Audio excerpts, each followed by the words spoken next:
Cool. So it's 1:05, so we'll just make a start. Um, hi everyone, my name is Alissa, and today we'll be talking about pediatric respiratory disorders. So in terms of today's topics, hopefully we'll be able to get through everything without rushing too much. So I'll be talking about your approach to breathing difficulties, airway obstruction, newborn respiratory distress, as well as all of these individual diagnoses and management. So we'll just get straight into it. So the first thing I'm covering is your approach to breathing difficulties and airway obstruction. So again, with all the questions, pop them in the chat. I'll try to get to them, but if I don't, Ms. Sada and Ash will get to them. So I have a really quick slide here just to talk about approach to breathing difficulties, and it's really here just to remind you that when you do have a STEM or a presentation with a child with breathing difficulties, to think about your respiratory causes, but also not to forget your non-respiratory causes. So things like your cardiac conditions, GI conditions, and can all cause breathing difficulties. But today we'll just be focusing on your respiratory causes of upper and lower airway obstruction. And that is best distinguished by whether the child is having a stridor or a wheeze. So a stridor is typically inspiratory. It is usually high-pitched and monophonic, meaning it's a uniform sound. And it really just tells you that the obstruction is in the large airway. So anything extrathoracic from the nose to the trachea can all produce a stridor. And it's also just representative of an upper airway obstruction. On the other hand, a wheeze is typically expiratory, but it can actually be high or low pitched. And this tells you the size of the airway that's obstructed. So a high pitched wheeze, like in bronchiolitis, just means that a small airway is affected, whereas a low pitched wheeze tells you that a large airway is affected. And again, more importantly, it can also be monophonic or polyphonic. So this tells you how many airways are involved, and this has come out quite a couple of times in past exams as well. And the most common examples would be that an inhaled foreign body is a monophonic sound, whereas something like asthma involves multiple airways, and they're likely of different sizes, and that's why you're going to get a polyphonic wheeze in asthma. So a wheeze tells you that the obstruction is in the proximal conducting airways, so anything intrathoracic like your bronchi and bronchioles. And it's really just a lower airway obstruction as well. So the first thing we'll talk about more in depth is your approach to upper airway obstruction and stridor. And this is a really high yield topic. I know it's a green condition for you guys. So we'll go through it in more detail because I think it's a very skiable and just an examinable topic. So in terms of your approach to stridor, you can think about it in two ways. So the first is to think about it in terms of the acuity. So is it an acute stridor or a chronic stridor? And that's going to help you to differentiate between your differentials. And we'll go through each one of these as we go along, so don't worry too much about it. The second way to think about it is the level of the obstruction. So is it in the pharynx, the larynx, the trachea? And this is going to help you to differentiate between each of the differentials again. So those are two ways to think about it. But for those of you who just like an easy mnemonic, your mnemonic for an approach to acute stridor is just crabby. I'll let you go through this summary slide on your own, but we'll go through each one of these conditions. So the first question I have is a 3-year-old girl is brought into the ED by ambulance at 2 a.m. after waking up with a barking cough and stridor. Her father tells you that she has had a fever in the last 2 days and a snotty nose. On examination, she has a soft inspiratory stridor at rest, looks slightly drowsy, and has a moderately increased walk of breathing. What's the most likely diagnosis?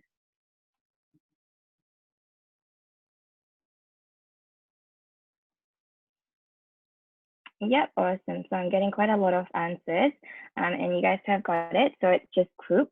Apart from the fact that she has a barking cough, which is a huge buzzword, other things to look out for is her age. So she's 3, which is sort of the peak age group. And also she is sick, but not too sick. She doesn't have too high of a fever. So Croup is Laryngotracheobronchitis, and it's the most common cause of stridor, so I would definitely have it at the top of your differential list. And as the name suggests, it's really just an inflammation of your larynx, trachea, and bronchi, and it's caused specifically by a parainfluenza virus, so that's a bit of a buzzword as well. And in Paeds and Paeds rest in general, it's really important to know your age groups. So in this case, Croup is most common in children aged 6 months to 6 years of age, and it peaks at about 2. In terms of your presentation, you get a viral prodrome, so an ERT-like illness with just coryza, potentially a fever, but then the main part of the illness, you get a barking cough, an inspiratory stridor, and a hoarse voice.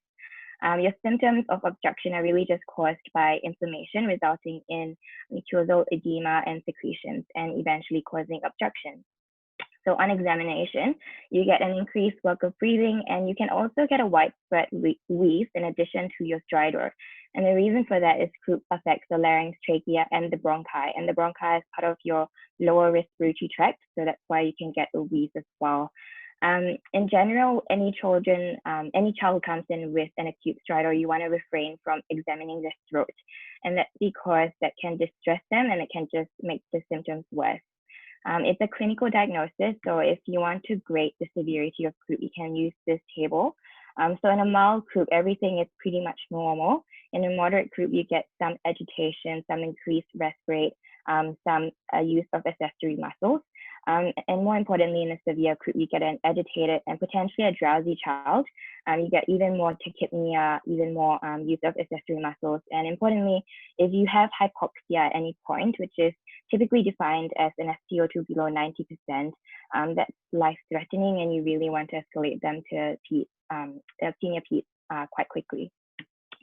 So the buzzword for management is corticosteroids and nebulized adrenaline. In the past, there was a huge buzzword of nebulized corticosteroids, but it is not used in real life. So the probably more accurate way to put it is corticosteroids and then nebulized adrenaline. For those of you who want to be a bit more specific, a mild to moderate Croup, you can just use corticosteroids, and you can use oral pred or dexamethasone. In a severe Croup, you can use nebulized adrenaline in addition. If it's life-threatening, you just want to escalate them to senior Peds and also give them oxygen if they're hypoxic. And if they have a mild Croup or anything that's stridor-free at rest, you can just discharge them and send them home. So that's Croup, quite straightforward. The next thing I'll talk about is bacterial tracheitis. And this is known as toxic Croup. And the reason for that is it's very similar to Croup, but it's a lot more severe. And it's obviously caused by bacteria, it's caused by Staph aureus. So bacterial tracheitis obviously is the inflammation of your trachea. And that's also the same part of where Croup affects as well. And that's why you get very similar symptoms. So the main difference is that in bacterial tracheitis, you can get quite a toxic appearing child. So the child's going to look very sick. The child might have a really, really high fever in the 40s. And importantly, the child's not going to be responsive to Croup therapy. So things like nebulized adrenaline is not going to work. In terms of your investigations, you can do a neck x-ray, but that's not, like it's pretty much never done. But if you do one, you might see something called a steeple sign, which is basically the narrowing of the trachea in response to the inflammation. But more commonly, you might do a bronchoscopy with an aspirate and culture, just to culture the Staph aureus. Once you've diagnosed bacterial tracheitis, you want to secure the airways quite quickly because obviously this is a very rapidly progressing obstruction. So you can do that via an endotracheal tube, and then you can give IV ceftriaxone for the Staph aureus in particular. Okay, so the next question I have, a 5-year-old boy who lives in the CBD of Melbourne is brought into the ED with a 24-hour history of a 40 degrees Celsius fever. So can you guys hear the construction in the background? Do I have to close my window? Okay, awesome. With his parents who are concerned about a soft whistling noise he's making when breathing in. He looks lethargic with a moderately increased work of breathing and is really pale. He is drooling, and his parents tell you that he has tried some herbal remedies with no improvement and would like to avoid antibiotics. So a lot of you guys are already answering this. And most of you guys are answering epiglottitis, which is right. All of you guys are answering that. So it's epiglottitis. And the reason for that is firstly, he's drooling. That's one of the buzzwords for epiglottitis. And also he has a really high fever. But the last part of the question is really trying to hint to you that he probably hasn't had his vaccinations. And that's a really huge risk factor for epiglottitis. So epiglottitis, again, is the inflammation of the epiglottis, and it's also bacterial. It's caused by Hib, and it's most common in children aged 1 to 6, and as well as males. So it is a medical emergency. So if you do diagnose epiglottitis, you want to admit them and treat them quite quickly. So again, the risk factors for epiglottitis is mainly just an unvaccinated child, and in particular, your hip vaccine will not be ticked off the schedule. In terms of your history, you get a triad of 3D, so you get drooling, dysphagia, and distress. The reason the child is drooling is because they have a really bad dysphagia that they're unable to swallow their secretions or the saliva. You can also get systemic symptoms, so it's quite a critical, severe illness. So you can get high fever, sweats, and rigors. But importantly, cough is rare in epiglottitis, so that helps you to differentiate it from croup. On examination, you get something called a snoring stridor, so that's basically just a bit softer than you would hear in croup, and that's because the obstruction is slightly higher at the level of the pharynx. And you get an increased bulk of breathing and something called a tripod position. So that's another buzzword. And basically your child is going to be leaning forward with his head sort of tilted upwards a bit. And then that helps to open up his airways to breathe a bit better. Again, you want to refrain from examining the throat, and it's a clinical diagnosis. But if you do an X-ray, you can see something called a thumbprint sign. And that is basically the inflammation of the epiglottis. So in terms of your management, you want to admit it to PICU, so admit the child to PICU and consult the senior pediatrician. You also want to refer them to anesthetics and ENT. And in terms of how you manage them, you want to intubate them quite quickly to secure the airways. But while you're doing so, you might also do a laryngoscopy just to confirm your diagnosis, and you'll see a cherry red epiglottis. You only want to sort of enter the airways once, and that's mainly for the purpose of intubating them. In terms of medications, you can give them IV Kef for the hip bacteria, as well as IV dexamethasone to reduce the inflammation. And finally, as prophylaxis, you can give rifampicin for their family members. Okay, so the last slide I have on Stridor is just going to be a brief one on your differentials for chronic Stridor. So the first one is laryngomalacia. So laryngomalacia is a developmental condition, so a child can just be born with it, where they have a floppy larynx, and this causes the collapse of structures supraglottic while during inspiration. So the reason for that is during inspiration, if you think about it, if you're breathing in, your supraglottic structures, if they're not held up properly, they're going to just collapse inwards.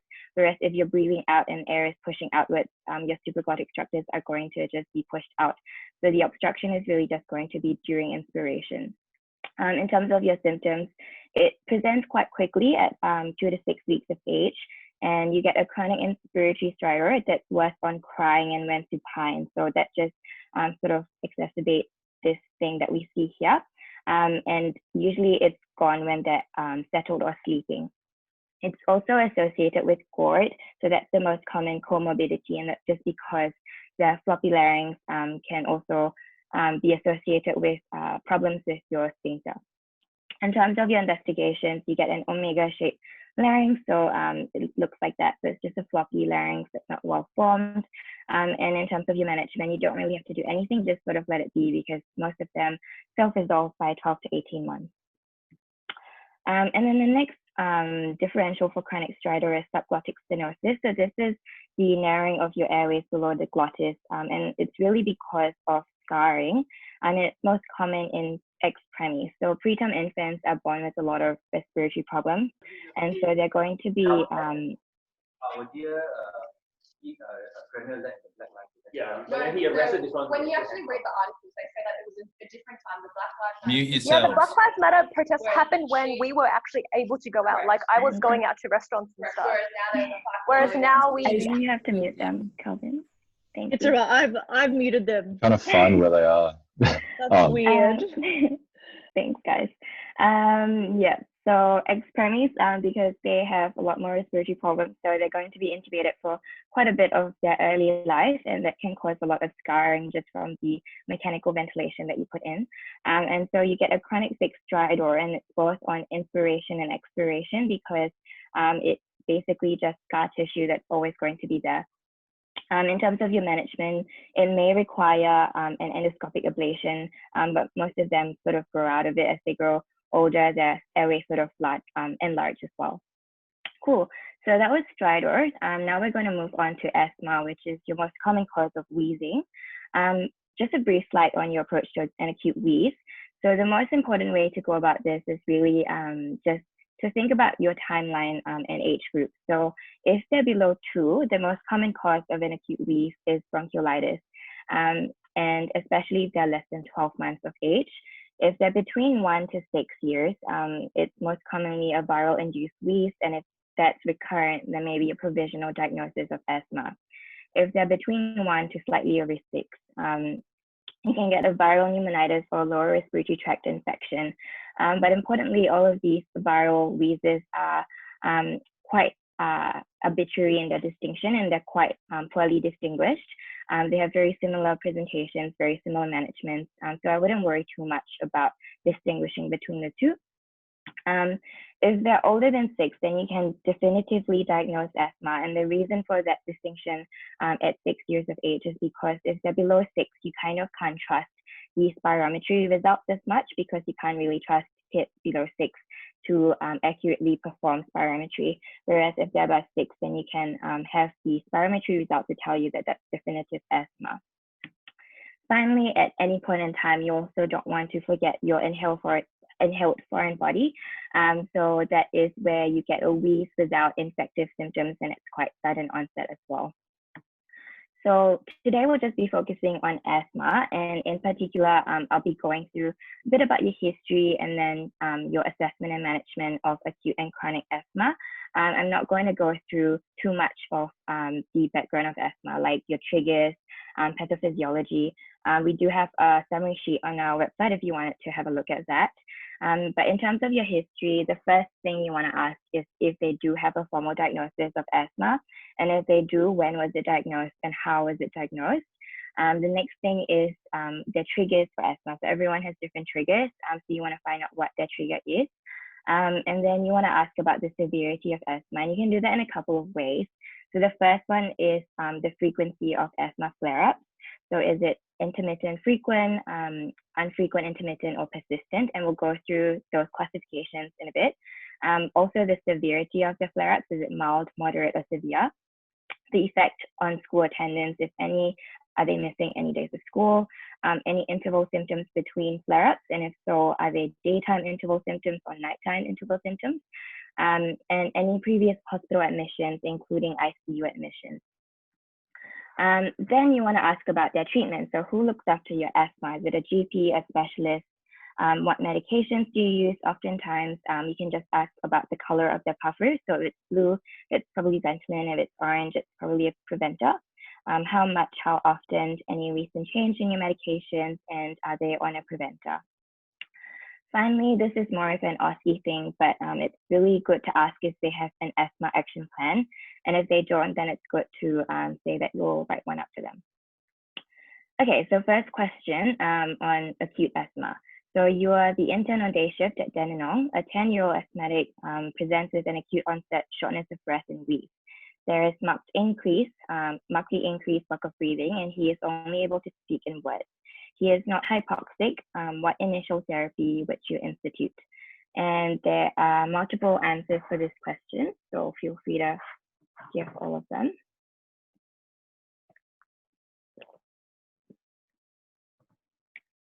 Yeah, so a lot of you guys are saying salbutamol. Is there anything else you would give?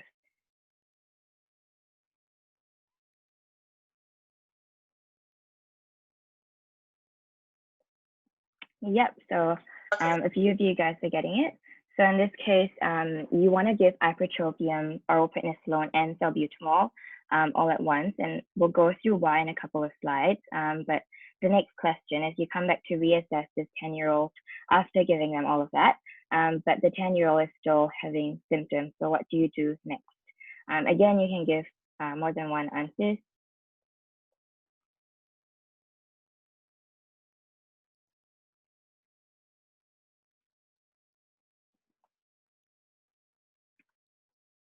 Yep, awesome. So in this case, you give magnesium sulfate and aminophylline, so C and K.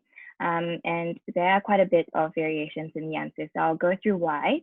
So firstly, in terms of your acute asthma, you want to assess the child in terms of the severity before you decide what management to give. So in terms of the assessment, it's mainly 4 things. So the mental state, vital signs, work of breathing, and quite importantly, how they're speaking. So in a mild asthma, again, everything's pretty much normal. In a moderate asthma, you get some tachycardia, some increased work of breathing, and they're pretty much speaking in short sentences. In a severe asthma, which is what the guy had in that question, you get an agitated child with tachycardia, increased work of breathing, and they're only going to be able to speak in words. And finally, if it's critical, the child's going to be drowsy. They might have a silent chest, and they're not going to be able to speak at all. So a couple of pointers here. The first is that tachycardia is a sign of severity of asthma, but it's also a response to salbutamol therapy. So you have to be able to distinguish whether the child had salbutamol therapy already. And then the second thing is that something that I'm sure you guys are very familiar with, but a Wheeze is not going to be able to tell you the severity of asthma because at its worst, if the child's chest is completely obstructed, you're not going to hear a wheeze at all, and it's going to be a silent chest. So in this case, the child had severe asthma, and then we'll go through how to manage each severity of asthma. So first of all, if this was an OSCE, the first thing you want to say is this is a severity asthma attack. So in this case, this was a severe asthma attack. And then you want to manage the child based on principles. So we'll go through each level of management, and then I'll give you guys a table specifically for each severity if you guys are interested. So in general, you want to admit all children to the hospital, do doctor's ABC, call the senior Paeds, and then if any of them are, again, below the cutoff of 90%, as with most respiratory conditions, then you want to give them oxygen. Then the first thing you want to do is obviously to give them salbutamol, and you can give them a burst therapy of it. So the dose of salbutamol depends on how old they are. So if they're below 6, then you want to give them 6 puffs every 20 minutes for an hour. If they're over 6, then you want to do that times 2, so 12 puffs every 20 minutes for an hour. A burst therapy basically means that you give 3 doses in that hour, and the dose is basically 6 puffs or 12 puffs. If they have a severe asthma and you have assessed that from the start, then you want to give them apratropium along with salbutamol at the same time.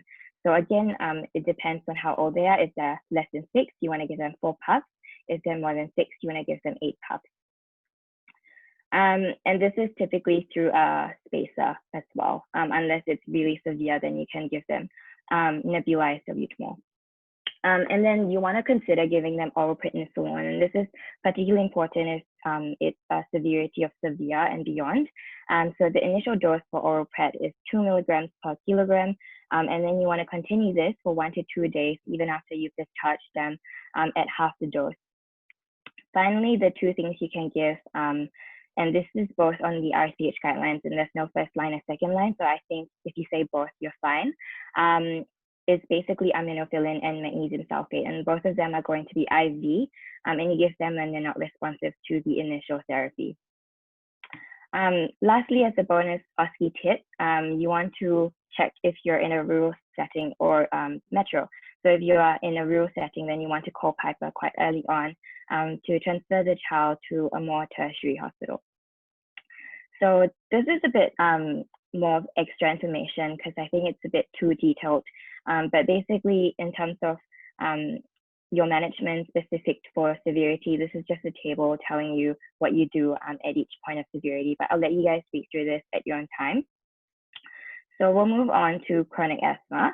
So you are the GP registrar of a busy clinic. A 6-year-old boy is brought in by his father concerned of the impact of his son's nighttime wheezing and coughing that it is having on his sleep. Examination reveals a well but tired appearing child with mouth flaring of the lower ribs.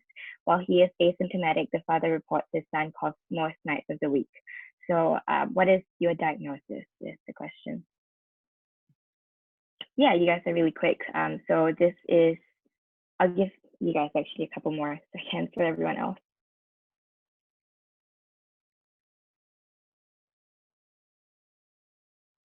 Okay, so I'm getting quite a few mixed answers. So the answer for this is moderate persistent asthma. And so in terms of your chronic asthma assessment, there's two things you want to look at. So the first is the frequency of the flare-up. So is it intermittent or persistent? So intermittent is where they have no symptoms in between. So this boy had symptoms in between, so immediately he's persistent. Infrequent intermittent is where their flare-ups are more than 6 weeks apart. Frequent intermittent is when their flare-ups are less than 6 weeks apart. And as I mentioned, persistent is any time that you get intermittent symptoms in between flare-ups. So you can get 1 daytime intermittent symptom, 2 nighttime symptoms, or anything that restricts their daily life. And then the second thing you want to look at to decide on your severity of chronic asthma is the severity of flare-ups. So is it mild? So mild, you can just get something where they're using the reliever more often than baseline. So for example, if they normally use their reliever 3 times a week, now they're using it 5 times a week. A moderate flare-up is where there are any nighttime symptoms. So in asthma, any nighttime symptoms are usually bad. And so that was what the boy had in the last question. And then finally, if they have a severe critical flare-up, it's usually where they require urgent medical attention, and you just want to ask them to go to the ED. So yeah, so in the previous question, the reason he has moderate persistent asthma is because he has 2 of these. So these are the 2 things you want to look out for. And once you've decided what severity it is, then you can decide on your management. So it's a bit of a wordy table, but basically you want to incorporate both the severity of flare-up and the frequency of the flare-ups into how you would manage the child long-term. So for most children, you do want to consider a preventer, but for all of them, you do want to give them a reliever. Okay, so in terms of your management of chronic asthma, the first thing is to do some parent education. So especially in an OSCE, it's really important to go through these points. So what is asthma? What are the triggers for asthma? The signs and symptoms that they can expect, the treatment, and very importantly, an asthma action plan. In the past, we used to be told to know how to fill out an asthma action plan, but I don't think it's probably going to be logistically possible for an online OSCE, so I wouldn't worry about it too much. And then the first thing you want to do is give most children a reliever, and that's going to be salbutamol. And then you want to add on a regular preventer. And in this case, it's either a low-dose ICS or Montelukast. So the asthma guidelines changed this year. So in the past, it used to be Montelukast for below 6 years of age, but now it's just sort of either one works. In terms of stepping up the regular preventer, you can give a high-dose ICS, a low-dose ICS with LABA, or a low-dose ICS with Montelukast. And then finally, if they don't respond to any of that, then you can refer to the respiratory physician for more specialized treatment. It's also really important to counsel the parents on what to expect in an acute flare. So if they do have an acute flare, you want to ask them to follow the asthma action plan that they have, or if they don't have one, then the 4x4x4 rule for asthma first aid. So that's all I'm going to talk about for asthma, because we have quite a couple of other things to cover, and I think those are your main things to cover for asthma. So the next thing I'll go through is cystic fibrosis. And again, I'm really sorry if I'm going through this a bit too quickly, but hopefully it's fine. So cystic fibrosis is mainly going to be an OSCE station, if anything, and a counseling station is very possible. So cystic fibrosis is a genetic condition due to a defect in the CFTR gene. Ultimately, it causes thickened mucus secretions all over the body, which is what causes your symptoms. It is a lifelong condition, so there is no cure for it. It happens in 1 in 2,500 live births, and 1 in 25 people in Australia are carriers. So that's a really popular statistic to mention in your OSCEs. In terms of your symptoms, the main respiratory symptom you get would be recurrent infections due to sputum retention. And then you can also eventually develop bronchiectasis because of the recurrent infections. On examination, you might see hyperinflation and expiratory wheeze. And these are all the other symptoms that you can get outside your rest symptoms. I won't go through them in detail today, but I'll let you guys read over them. But definitely when you're counseling a patient about cystic fibrosis, it's good to group your symptoms by age group. So most of the time you're going to be counseling someone who has a newly diagnosed cystic fibrosis. So it's good to tell them what they would expect at an infant age, young child, and then older child, and so on and so forth. Okay, so in terms of screening, all babies get a Guthrie Hill prick test at birth, and it's a newborn test. And in particular for cystic fibrosis, you're looking for plasma trypsin. And then the definitive diagnosis for cystic fibrosis is through a sweat test or genetic testing. So I have a short slide here on counseling, but I'm not going to go through everything. Most of this I've just gotten off the Muppet OSCE STEM that we have on cystic fibrosis. So definitely give that a go if you want to practice counseling. But cystic fibrosis, basically you want to say it's a chronic condition with no cure, but it can be kept under control with the right management. Life expectancy is in the 40s. It affects your pancreas, lungs, liver, kidney, and intestines. You can talk about all of the, you can talk about this paragraph, which is just the pathophys in layman terms. But you want to stress that children with cystic fibrosis are still able to go to school, play sports, and largely have a somewhat normal life. So just reassuring the parents. And then importantly, you want to talk about inheritance, because that's something that's going to be at the forefront of your mind. So you want to say it's an autosomal recessive condition. And this just means that if neither of them have a diagnosed cystic fibrosis, this means that both of them are carriers. So in terms of future pregnancies, they have a 1 in 4 chance of having another child affected by CF. And that genetic testing is available to guide future pregnancies. Other things you want to talk about would be diagnosis, how you diagnose cystic fibrosis, symptoms, as I mentioned, by age group, and your management as well. So in terms of management, it's a MDT approach. So in terms of your rest, you can give prophylactic antibiotics. A chest physio can be good for clearing sputum. And also, I didn't put down the antibiotics specifically because it really depends on the type of bug that was cultured in their previous infection. So I think it's sufficient just to say prophylactic antibiotics like augmentin, for example. And then you can also give mucolytics, I didn't write this down, to clear the sputum. And finally, a lung transplantation is very last line if you can't do anything else. In terms of your GIT, you want pretty regular nutritional assessments and potentially supplementation with your vitamins A, D, E, K, and your pancreatic enzymes. And it's also important to have regular growth charts. So just checking if they're tracking on their growth well. Cool. So that was cystic fibrosis. In the last 15 minutes or so, I'll be going through other respiratory infections as well as newborn respiratory distress.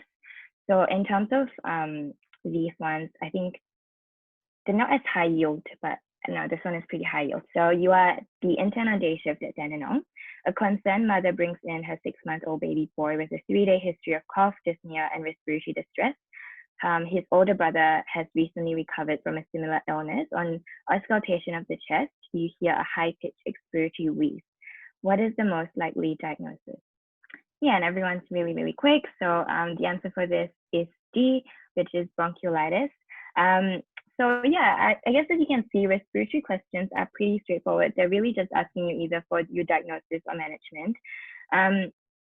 So yes, in this case, it's bronchiolitis. And bronchiolitis, pretty much in any question with like a 6-month-old, anyone less than 12 months with a wheeze, you're thinking of bronchiolitis quite quickly. But in particular, bronchiolitis is a viral lower respiratory tract infection, specifically by RSV. The buzzwords for bronchiolitis would be age less than 6 to 12 months and winter. So in terms of your risk factors, if their parents smoke at home or if they are preemies, then they're also going to be more susceptible to bronchiolitis.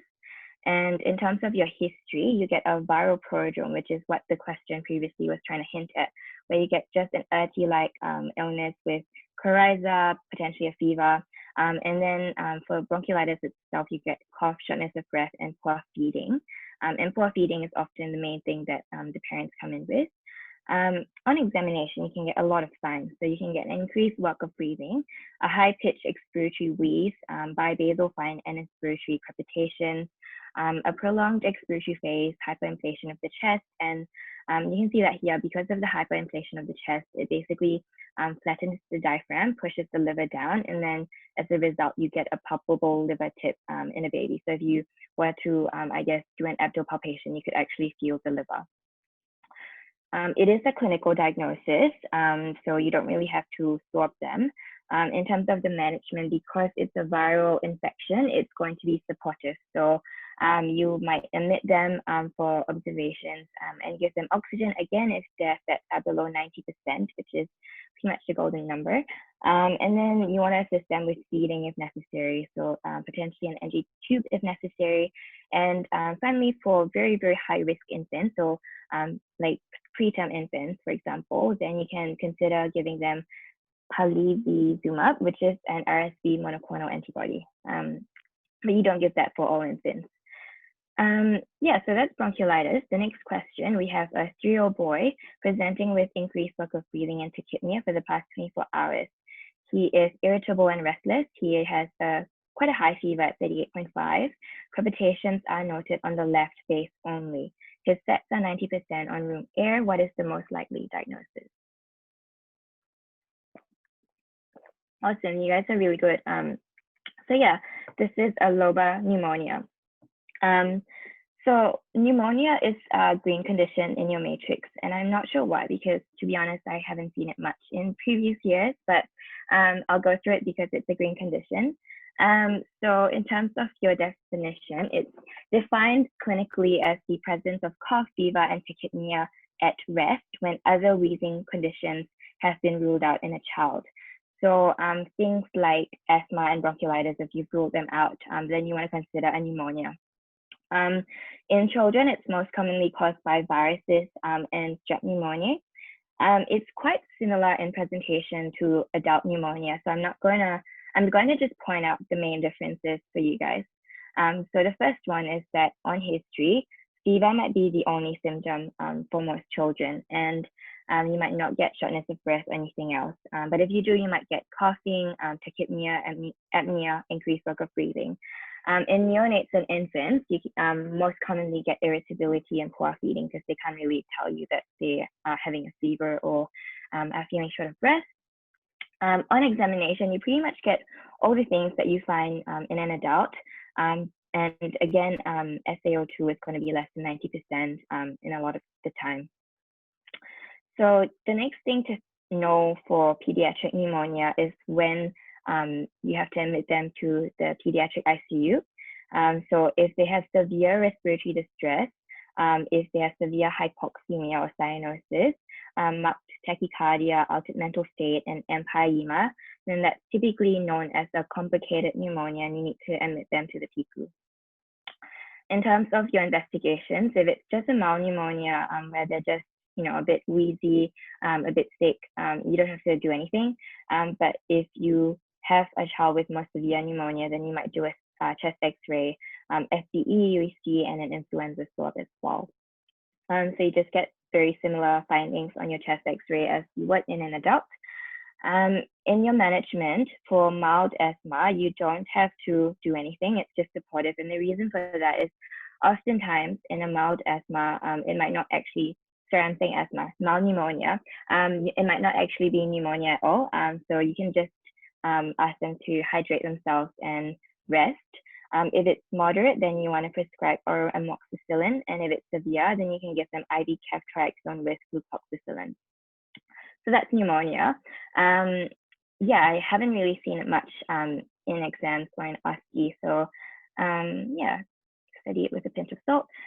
You are the intern on day shift at Dandenong. A 4-year-old boy presents with a 2-day history of what his father describes as a coughing fit. During these episodes, he turns bright red in the face.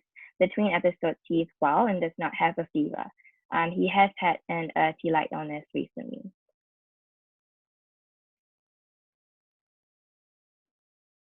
Awesome, you guys are really quick.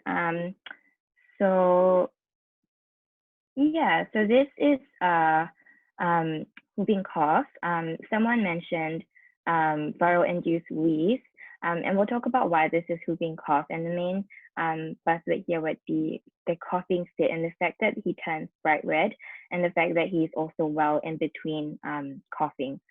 So a whooping cough is basically a respiratory tract infection caused by Bordetella pertussis.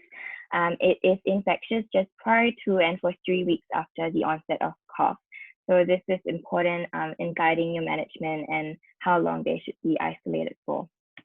On history, you get 3 main phases. So you get the prodrome, which is basically just an early-like illness where you get a cough, coryza, and then you get the paroxysmal phase, which is probably when they're going to present. This is where they get a spasmodic cough followed by a characteristic inspiratory whoop. So it's very characteristic. If you just YouTube a video of this, it's literally a whooping sound. The problem with whooping cough is the fact that they're coughing so hard that they can get a lot of complications. So like vomiting, for example, is a complication of the fact that they're coughing so hard. And then I also get cyanosis or go red in the face from the cough. Finally, you can get the convalescent phase, which is basically going to last for months. This is where you get coughing with gradual decrease of symptoms, but in this time, they're no longer infectious. And importantly, as I mentioned, the child feels well between coughing and does not have a fever. So in terms of your complications, as I mentioned, most of them are because you're coughing really, really hard. So things like epistaxis, subconjunctival hemorrhage, rectal prolapse, rib fractures are all from the coughing. So you want to monitor for these complications. Investigations, so your clinical diagnosis can be confirmed by a nasopharyngeal swab, PCR, and pertussis serology. Finally, in terms of your management, you can use antibiotics if they're in the early phases of the whooping cough, and that might help them a bit. And then if you do give them medications, it's clarithromycin or azithromycin. And then you want to give the same treatment in prophylaxis in close contact. Importantly, you want to exclude them from school until they're at least on antibiotics for 5 days or after 21 days of coughing. So that's when they're no longer infectious. So whooping cough, I would say it's not super, super high yield, but definitely comes up quite often. And it's also a bit of a women's topic where you need to give your whooping cough vaccination for pregnant women, but I'm not going to go through that today. So that's just the diagram for you guys. Okay, so we have a few more minutes, and I'm just going to quickly go through your approach to newborn respiratory distress. And this is a very buzzwordy topic. Yes, I'm just going to go through the buzzwords for it because it's probably just going to be an EMQ. So in terms of your signs and symptoms, it's very, very straightforward. You get all of these signs. So I'm sure you're quite familiar with them: head throbbing, nasal flaring, tachypnea, grunting, tracheal tap, recessions, abdominal breathing, and cyanosis. But we'll go through the individual differentials. So a couple more questions. So a baby is born at 30 weeks following the spontaneous onset of labor. Delivery is straightforward. At 2 hours, he is noted to be grunting with increased work of breathing and reduced O2 saturation. So the chest X-ray is shown here.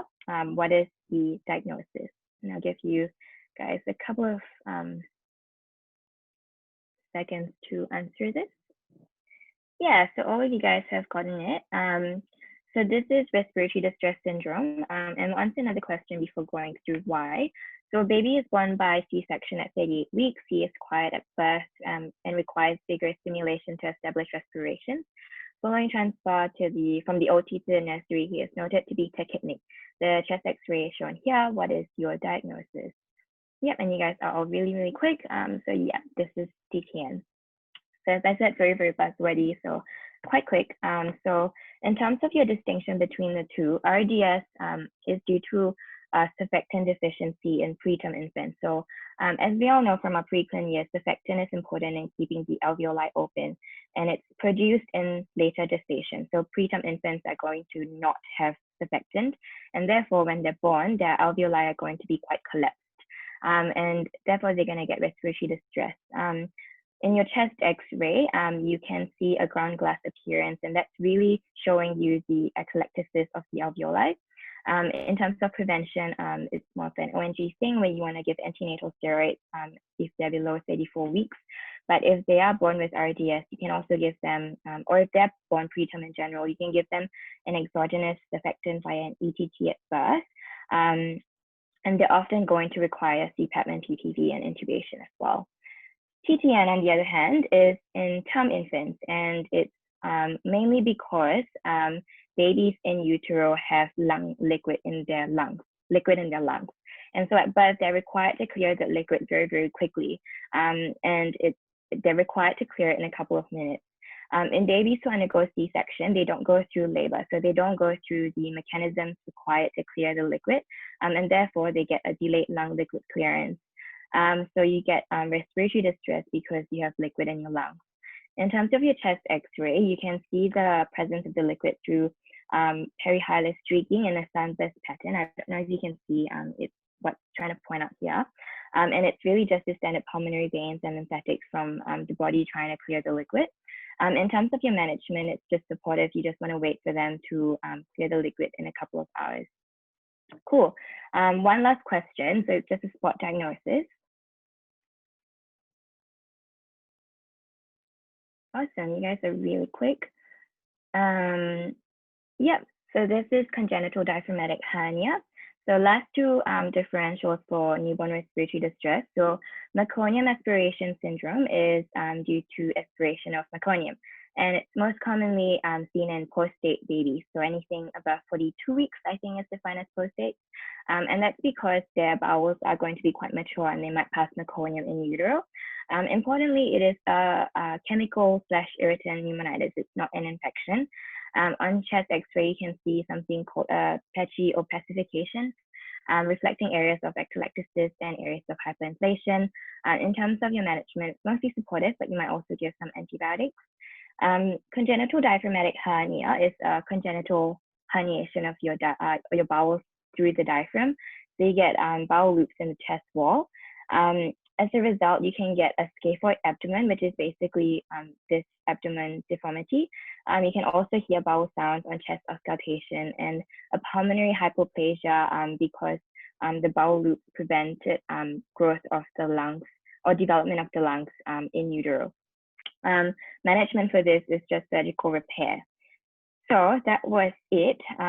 I am slightly over time. I'm really sorry. Any questions? I probably don't have time to answer questions. So if you guys have any questions, just pop them in the chat or just email me. Awesome. Good job. Thank you for sticking to time as well. That was really good. Our next speaker is going to be Christian Gunn, and he's going to be presenting on cardiology. Are you here? Hello, yes, I'm here. Hello. And Calvin, have you made